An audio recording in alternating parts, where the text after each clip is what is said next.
This is our Salon number 13. And today we pick up from my last conference last year at BODW, Business of Design Week. We started to introduce the idea of brand master planning. So this is a follow-up to that, and it's like we're opening a new chapter into that story of brand master planning.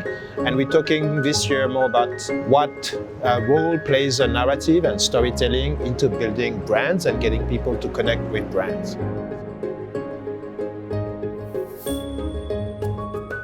The three key ingredients for a good brand narrative: it needs to be simple and easy to remember. It needs to be wide and not too precise so that a lot of different people can kind of connect to that narrative. And the last one, and the most important, the people that are working at the brand need to really be a good match with the narrative. Otherwise, it's not going to work for the brand.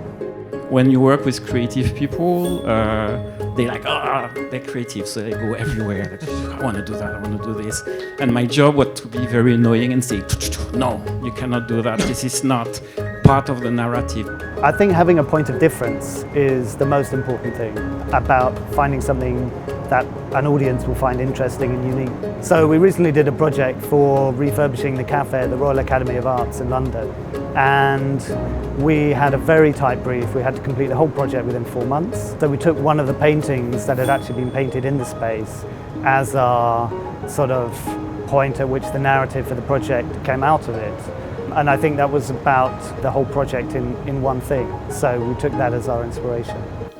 But I think the sort of rawness and roughness, this textural quality, but having a sense of polish about it, this idea of even using marble, which you can only just see in the bottom corner underneath where the concrete is cut and then you find marble inside. Was this kind of idea of almost hiding luxury? Incredibly important and indispensable is creative. Powerful creative, compelling creative that speaks to the emotional spirit of the consumer. It's hard to tell stories just on your own, and it's always helpful to have authentic people to help represent you and to help deliver your message. Last but not least, for me, it's patience. Because when you try to rush through a narrative, oftentimes you'll lose people along the track. So to me, the most important ingredient is probably patience. Moving into Nike, it was to rebuild, to introduce the Chinese consumer to the sport of running. Because kids in China didn't run 10 years ago. I was going to say the bullshit meter on kids these days is very, very sensitive. Yeah. They know more than us. They know more than us. Without the authenticity and the authentic stamp and like being really real and true, they're just going to call you super quick and they'll move right on.